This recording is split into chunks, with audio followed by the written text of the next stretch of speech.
started it. The section 1 talked about the transient nature of this world and importance of the next world. We went in the depths of that last week, so I want to go over that. Inshallah, second section primarily talks about the hereafter or the paradise, striving for the hereafter.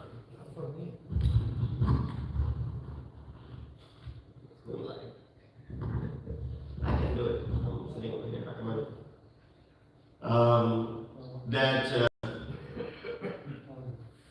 The second section is about striving for paradise, for Jannah.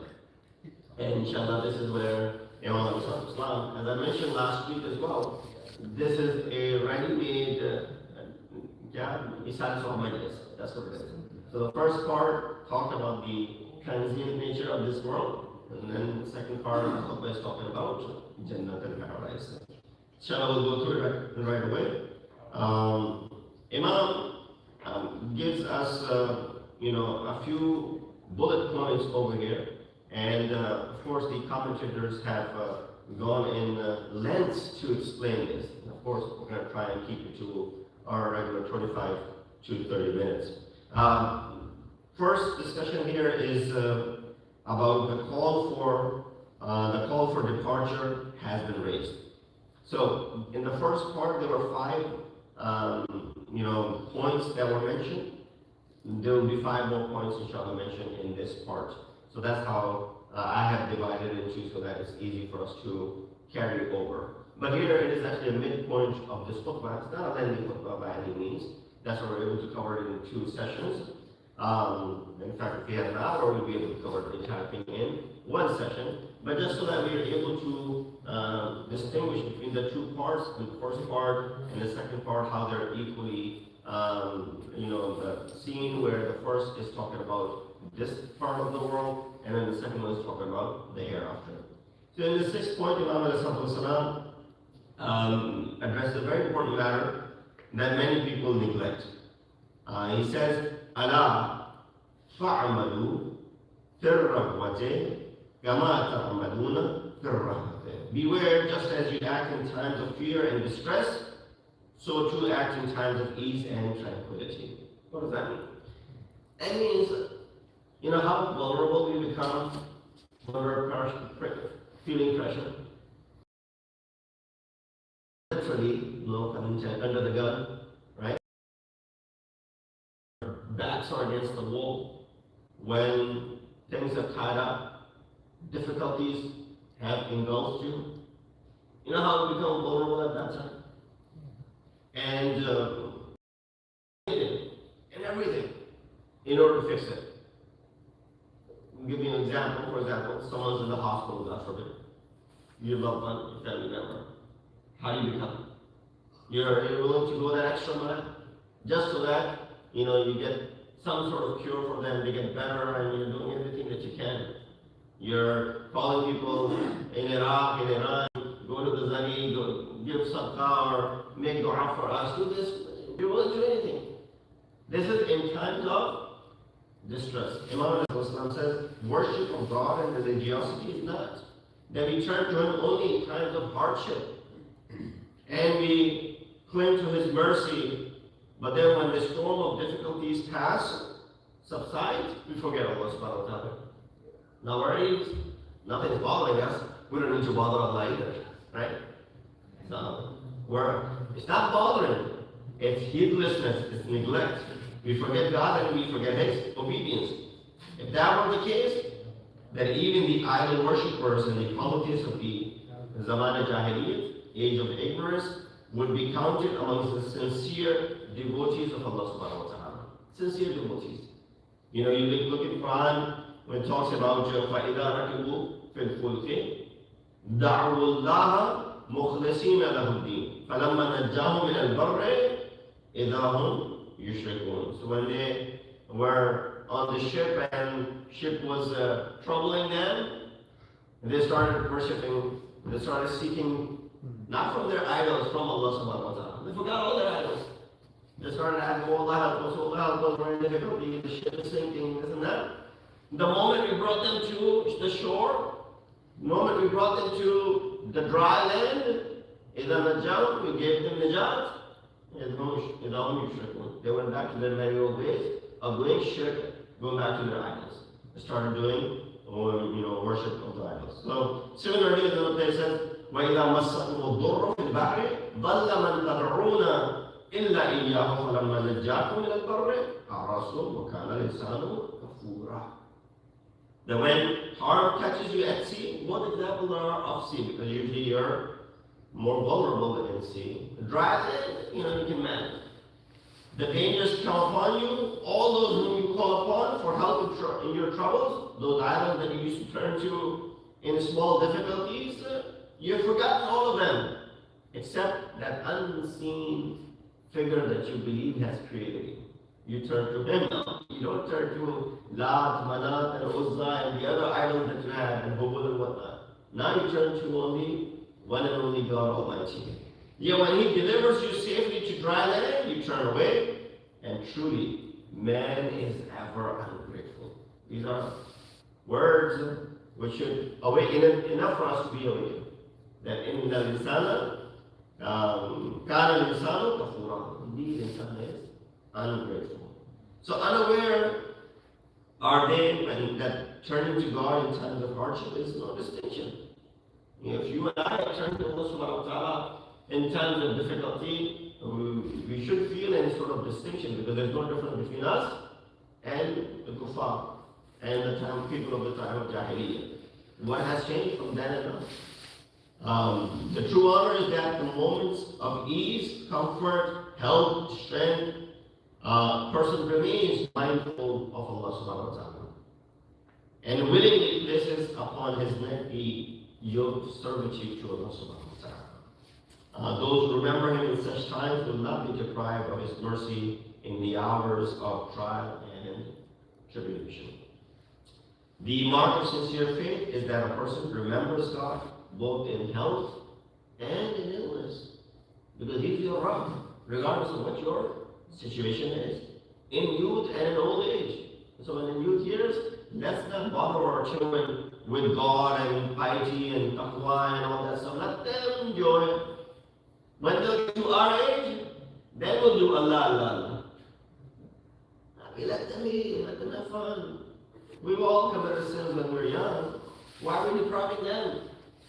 Let them go out, let them do this, let them do that. And eventually they'll turn back, inshallah.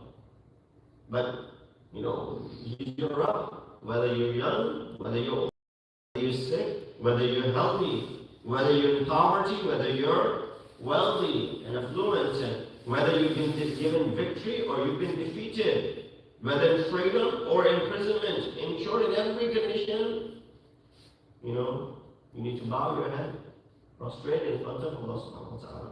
So for this reason, we see that great prophets and imams and true leaders were mindful of God in every circumstance. And then the case of Imam Ali salam, who's relating this khutbah to us, were the same, whether he was confined in his home and his hand seemingly cut off from every worldly means for 25 years, right? The silence of Imam Ali. Did he forget Allah at that time? Or when the power literally comes to his doorstep. Knocking on his doorstep. We want you to be the leader. And then he's the sole leader of the entire Muslim Ummah. His state didn't change. He remained the same. The same Ali used to worship at night with that devoted worship was seen even after he was the leader of the entire Muslim Ummah. Literally had the command in his hands. Of course, not from our perspective. Our perspective was Imam from the very beginning. I'm speaking from Khilafat-e-Zahiri. His nightly worship and intimate supplication, his care for the poor and the afflicted, his asceticism and indifference towards the world, all of these were evident and manifest in both conditions of his life. In the seventh point, once again, Imam warns everyone by saying, Ala wa inni lam araka al-jannati nama qalibuha wala kan-nari nama kharibuha. He said, beware, never have I seen anything like paradise whose seekers sleep so heedlessly. You and I are seekers of paradise. Yeah, we're sleeping. How can we sleep if we are seeking paradise? Nor anything like terrifying fire of hell, from which those fleeing sleep so soundly, as there's nothing to worry about. And it's so, so calm, so comfortable in disobedience that there's no judgment, there's no tomorrow. So we've seen all of us have seen people who, when a small journey lies ahead of them. And this is where the commentators' words really bring light to that one sentence. So look at the example, this commentator, Atul Makarim Shirazi, he has shed light on this. He said, when a small journey lies ahead of them, with but a little material gain in it, there's a small journey that you can undertake. You can go from here to, I don't know, Harrisburg, but there's little gain in it for you. You lose sleep at night and you stay awake. Say, I gotta go. Tomorrow early morning I have to leave. You sometimes lose your sleep. You can't sleep anymore. Or tomorrow there's something important that is, there's some gain in it, right? And you're like, well, I gotta stay up. I gotta somehow stay fresh. I gotta take energy drink. I gotta do this. You lose your sleep over it, right? You can't fall asleep. Although you know it's a big day, but you lose your sleep over it. And then when a minor danger threatens you, there's something that might happen. For example, someone is sick, and 24 hours is very critical for them. You lose your sleep, right? Someone comes to you and says, well, you've been awake for so many hours, you're going to get sick yourself, you're going to hurt yourself, take some rest. I can't sleep. Don't be sleeping. My loved one is in the hospital, breathing. We don't know if 24 hours is very critical. I'm just going to sit here with my speed right here. I'm just going to sit here and do the speed all night long. You lose your sleep over it. So when there's a small gain, you lose your sleep. When there's some danger looming, you lose your sleep. Imam gives this example as well. You cannot close your eyes and rest. How then can it be that a person seeking the eternal paradise, not a small gain, whose blessing is beyond imagination, or fleeing the fire of hell, whose blazes are mentioned in Quran, whose torment is without parallel, should sink into slumber of heedlessness as though there were no news of it at all? It is all fairy tale. No, there's no guarantee it'll happen. We've heard it in the books, we've read it in Quran, we've read it in Hadith.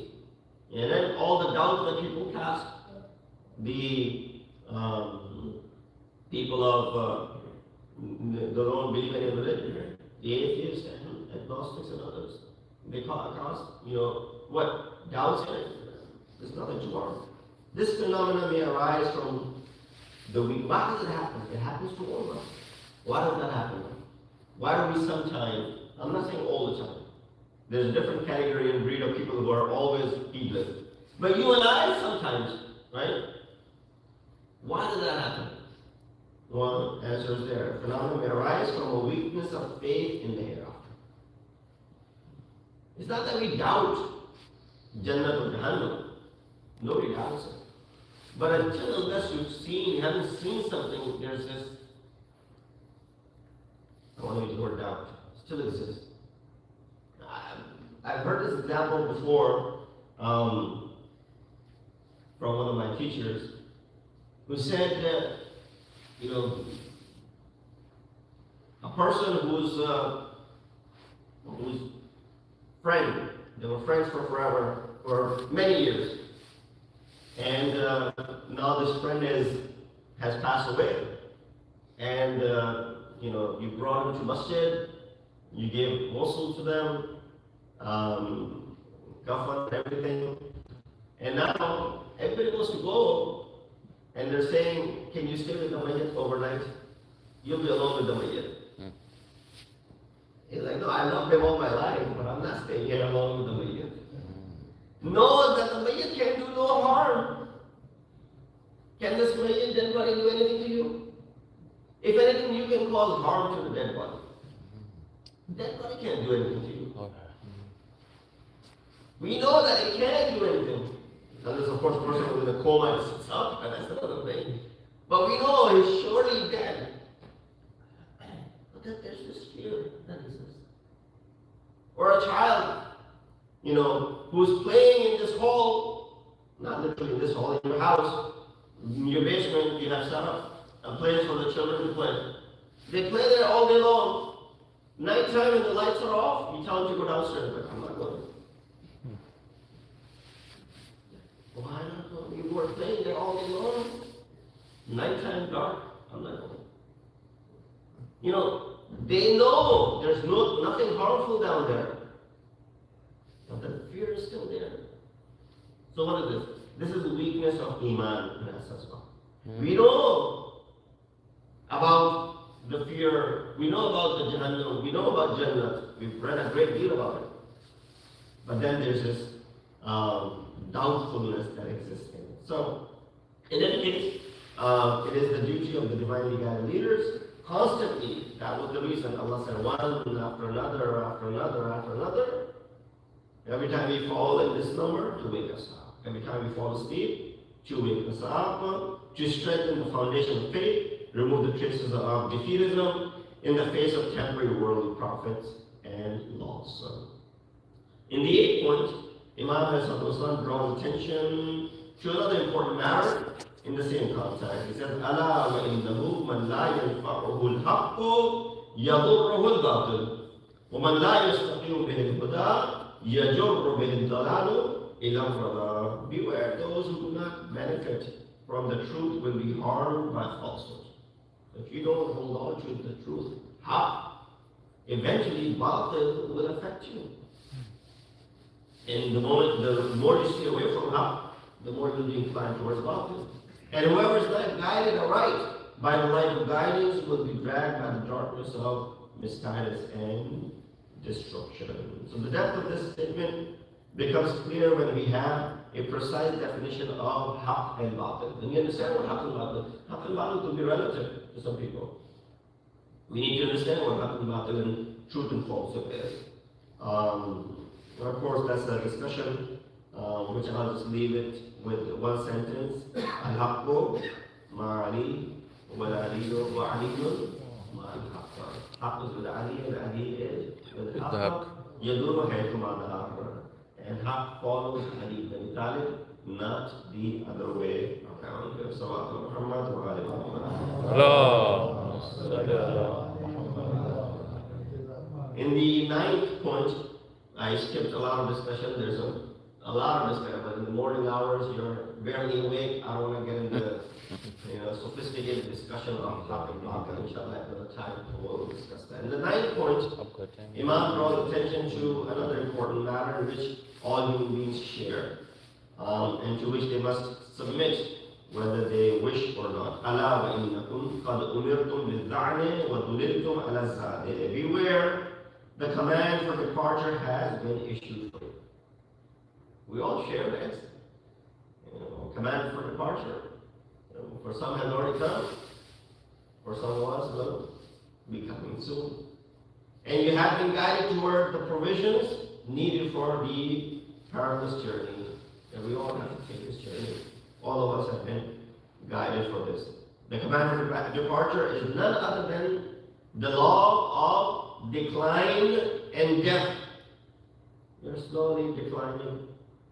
I'm not talking about the sudden, abrupt death of young men and women.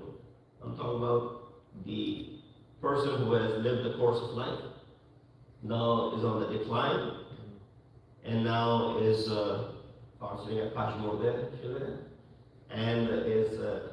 and can see death with their own eyes, and it governs the life of every human being. There's nobody.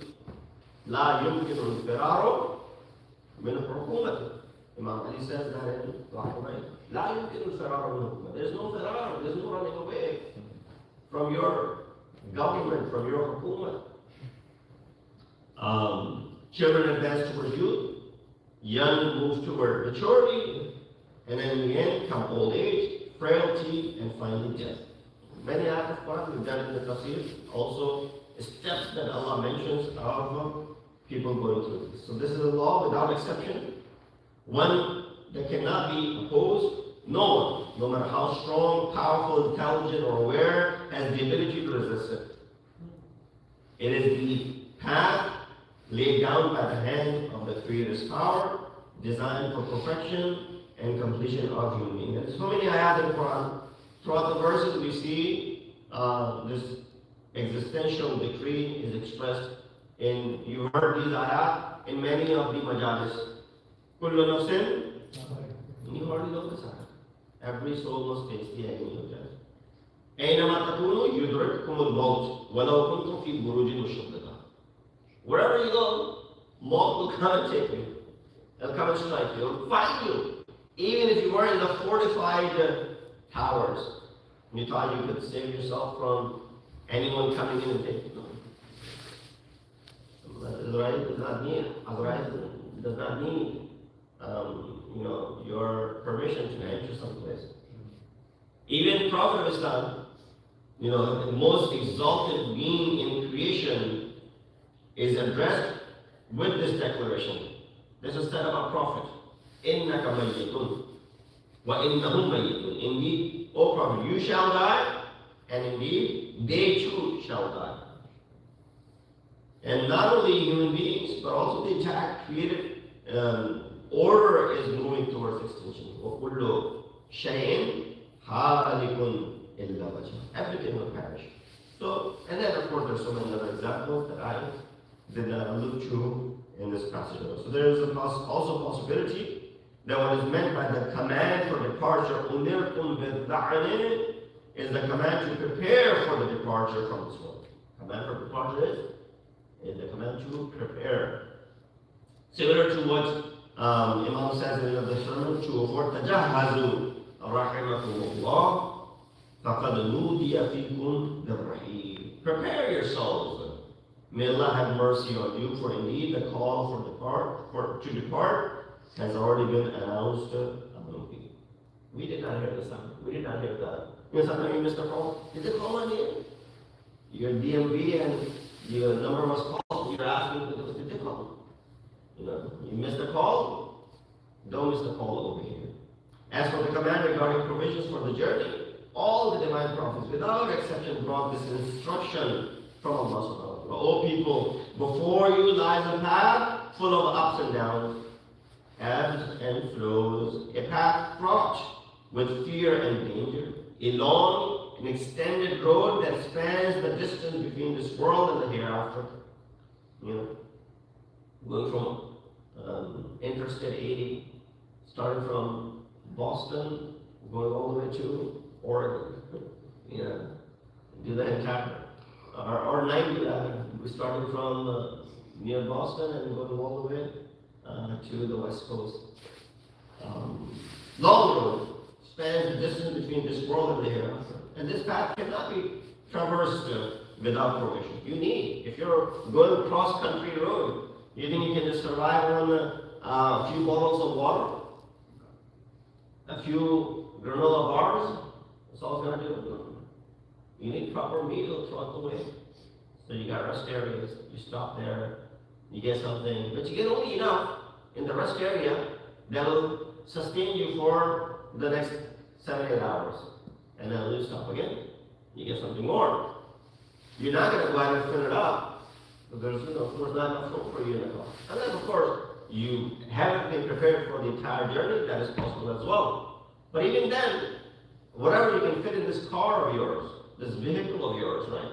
That's how much you're going to put in it. You're not going to be able to order 300 tabarruk and then stuff it in your car, take them on the way. You get sick of eating the same thing over and over again. You want tanabbu as well. Guess what? This is what life is. You want different things. You want tanabbu, flavors and whatnot, and every now so often. So, the provisions for this life journey, is it chicken kadai? Is it biryani? Is it biryani? Of course biryani. Yeah. No, the provisions for this journey is nothing but piety, God consciousness, faith, and righteousness. That's what تزودوا فإن خير الزاد تقوى. Imam coming back from Safin stops over this graveyard, pays tribute to the deceased, speaks to them. People are, Mom, you're speaking to the dead. So yeah, they can understand better than you would understand. And if they could order this, my mom was telling them what? He said the houses that you left behind, someone else is living in them. The spouse that you left behind, someone else has married them.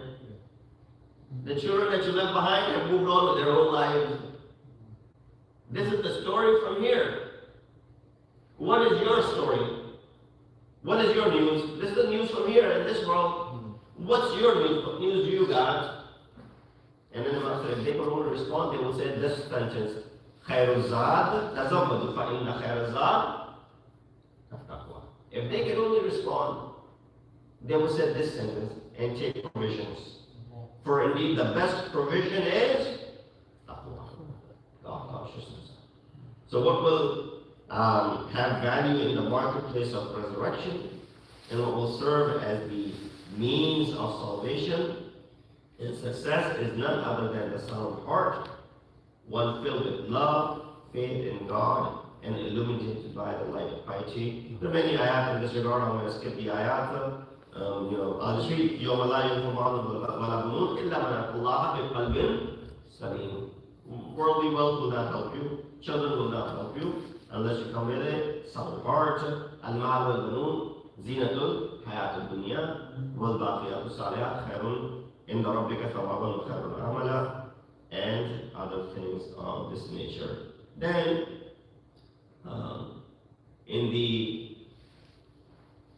the 10th and final page, after awakening his followers and making them mindful of the position of this world in relation to the hereafter and of the deeds that must be undertaken for this eternal salvation, Imam draws attention to two dreadful obstacles that lie on the path of human happiness and journeying towards God.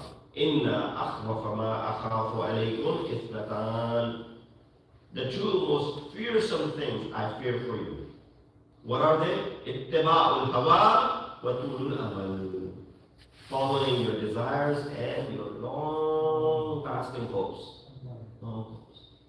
Things that are far out of your reach, you're going to go for that. Study of the traditions of the prophets mentioned that shows that Imam ﷺ derived this statement from his great teacher, his leader, the noble prophet, Hazrat Muhammad Mustafa sallallahu alaihi wasallam. That's why this is transmitted in other books of hadith, not just Nahj al-Balagha. You'll find this in Bihar al-Anwar and other places as well. It shows that these two matters are greatest obstacles on the path and the most terrifying causes of sin.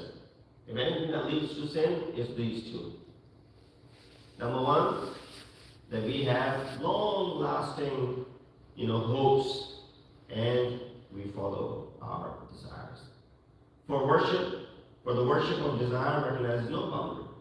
When the moment you start become victim of this desire, you see no boundaries. You're willing to cross every boundary that is out there. There's no limit. And when it gains mastery over a person, it becomes master over you. Instead of you becoming master over your nafs, the nafs becomes master over you. It blinds and deafens them. Power-hungry people. There's so many examples in the world today. The moment you have power, you're doing everything. His ears can no longer hear the words of truth spoken by the prophets and many of the leaders. And the eyes of his heart lose the ability to perceive what is taking place in this world around him. Thus he becomes like a blind and a deaf who is set upon this perilous road. You go ahead and tell someone who's blind and deaf to walk on this Cedar Grove Lane, not that long of a road. Can they walk? Someone who's blind and someone who's deaf. If someone who's blind and deaf walking on the street, what will happen? They can't see. People will have to avoid them, but eventually they'll get hurt because they cannot protect themselves. These two things, the long-lasting hopes and desires, They are like deafness and blindness on a long road. You can't see, you can't hear. Oh, what'll happen, Bum Jack? You're gonna get hurt. So this is what is mentioning over here as well, that with the danger of plunging into the pitfall, threatening him at every moment. But as for long worldly hopes, they're so beautify the material attractions in a person's eyes that it seems as though this world were the eternal goal. This is it. In this way, he becomes trapped in the mirages of the life.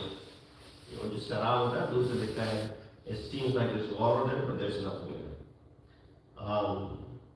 At the end of the sermon, Imam Alayhi draws a brief yet profound conclusion. He says, تزودوا في الدنيا من الدنيا ما تحرزون به أنفسكم غدا.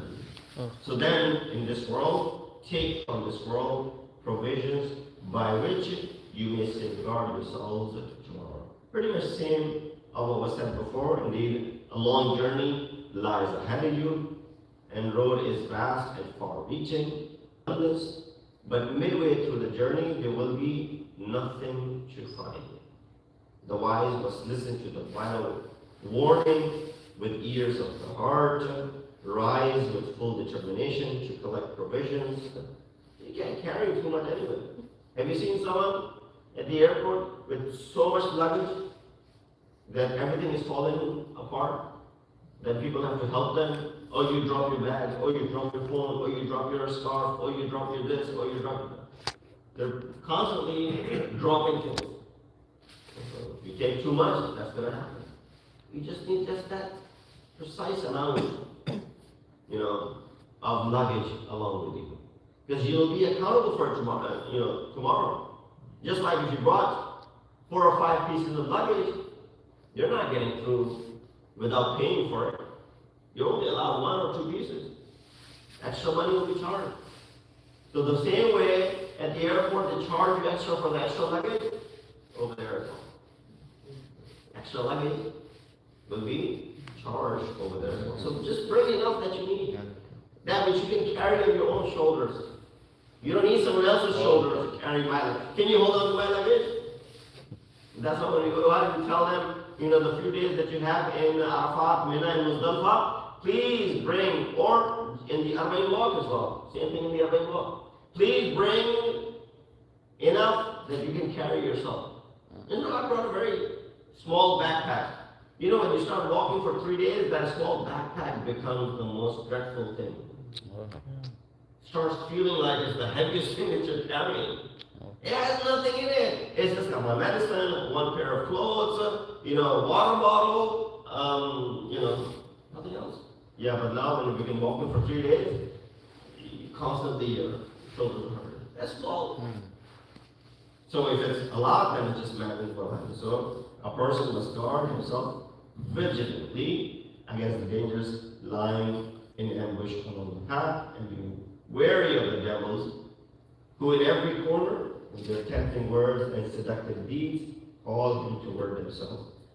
Towards the end, there's a takmira, completion by Sayyid Radi, as he usually does on many occasions. He gives his insight into the words of Imam Alayhi. That will take another 10-12 minutes, so I'll skip for it. It's good right now, inshallah, we'll talk about it next time when we have the opportunity. We ask Allah to give us a tawfiq and ability, inshallah, to follow the commands and the teachings of our faith. And we ask Allah subhanahu wa ta'ala to give us a tawfiq to understand these words of wisdom of al-mu'mineen, and not just for this life, but inshallah for the hereafter as well, that we're able to follow it, and we're able to live up to the expectations that Imam has from his followers. Alhamdulillah Rabbil Alameen. Allah.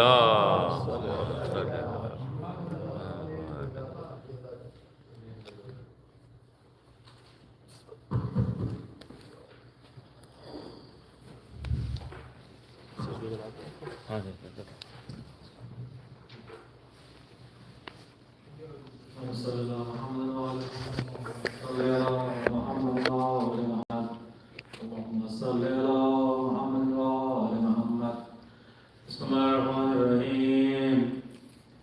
السلام عليك يا أبا عبد الله. السلام عليك يا ابن رسول الله. السلام عليك يا خيرة الله وابن خيره. السلام عليك يا ابن أمير المؤمنين وابن السيد الوسيين. السلام عليك يا ابن فاطمة الزهراء سيدة النساء العالمين. السلام عليك يا سار الله بن الصالح والبتر الموتور. السلام عليك وعلى الأرواح التي حلت بفنائك. عليكم مني جميعا سلام الله أبدا ما بقيت وبقي الليل والنهار. يا أبا عبد الله لقد عزمت الرزية وجلت وعزمت المصيبة بك علينا وعلى جميع الإسلام. وجلت وعزمت مصيبتك في السماوات على جميع السماوات. قل اللهم نسست أساس الظلم والجور عليكم أهل البيت. قل اللهم دفعتكم من مقامكم وأزالتكم من مراتبكم التي رتبكم الله فيها. قل اللهم قتلتكم. قل الله المعاهدين لهم بالتمكين من قتالكم. برئت إلى الله وإليكم منهم ومن أشياعهم وأتباعهم وأوليائهم. يا أبا عبد الله إني سلم لمن سالمكم وحرب لمن حاربكم إلى يوم القيامة. قل الله ورضي وعلى مروان. قل الله ولي ميت قاطبا. قل الله ابن مرجانا. قل الله ابن نمر بالصادق. قل الله شمرة. قل اللهم سجد والجمعت وتنقبت بقتالك. بأبي أنت وأمي لقد زم مصابي بك. فضل الله الذي أكرم مقامك وأكرمني بك أن يرزقني طلب أسرارك مع إمام المنصور من أهل بيت محمد صلى الله عليه وآله. اللهم اجعلني لك وليا بالحسين عليه السلام في الدنيا والآخرة. يا أبا عبد الله إني أتقرب إلى الله وإلى رسوله وإلى أمير المؤمنين وإلى فاطمة وإلى الحسن وإليك بمولاتك وبالبراءة ممن قتلك ونسب لك الحرب وبالبراءة ممن أسس أساس الظلم والجور عليكم. وأبرأ إلى الله وإلى رسوله ممن أسس أساس ذلك وبنى عليه بنيانه وجرى في ظلمه وجوره عليكم وعلى أشيائكم. برئت إلى الله وإليكم منهم وتقربوا إلى الله ثم إليكم بمولاتكم ومولات وليكم وبالبراءة من أعدائكم والناصبين لكم الحرب وبالبراءة من أشيائهم وأتباعهم. إني سلم لمن سالمكم وحرب لمن حاربكم وولي لمن والاكم وذوب لمن عاداكم. وصل الله الذي أكرمني بمعرفتكم ومعرفة أوليائكم ورزقني البراءة من أعدائكم أن يجعلني معكم في الدنيا والآخرة ويثبت لي عندكم قدم صدق في الدنيا والآخرة. وأسأله أن يبلغني المقام المحمود لكم عند الله وأن يرزقني طلب أسراره مع إمام هدى ظاهرا ناطقا بالحق منكم.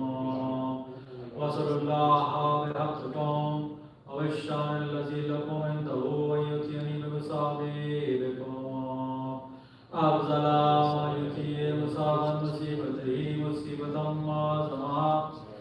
وأعظم رزيتها في الإسلام وفي جميع السماوات والأرض. اللهم اجعلني في مقامي هذا ممن تناله من صلاة ورحمة ومغفرة. اللهم اجعل محيا محمد وآل محمد ومماتي ممات محمد وآل محمد.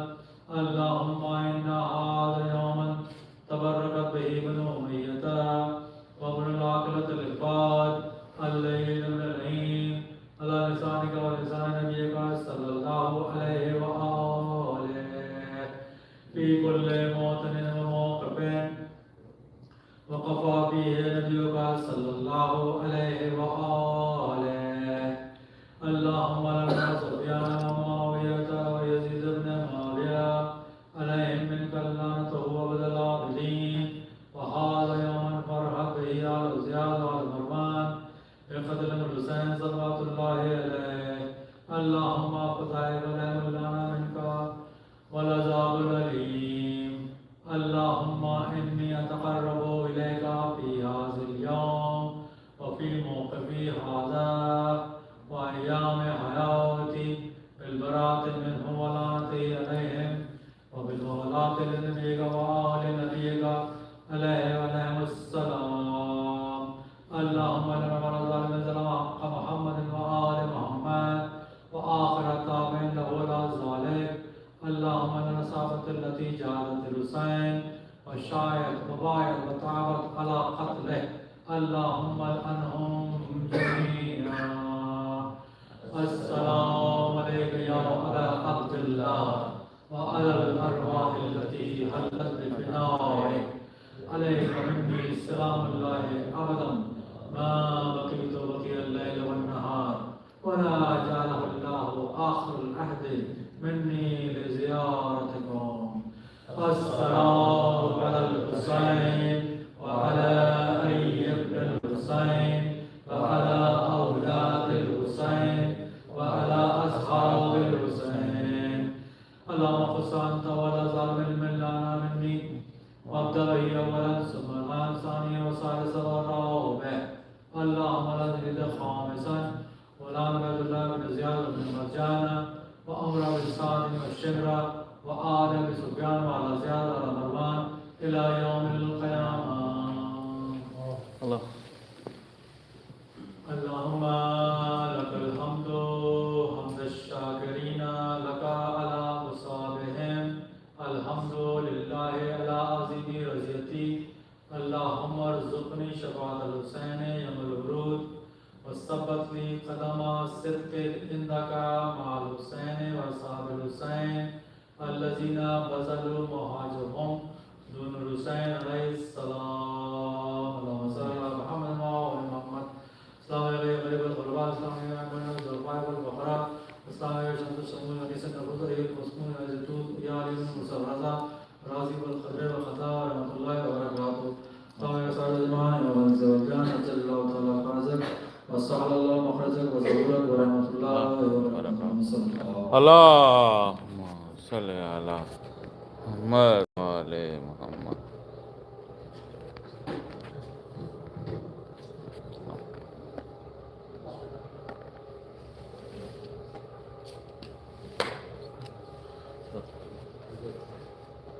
الله. Ya. Bismillah.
Allahumma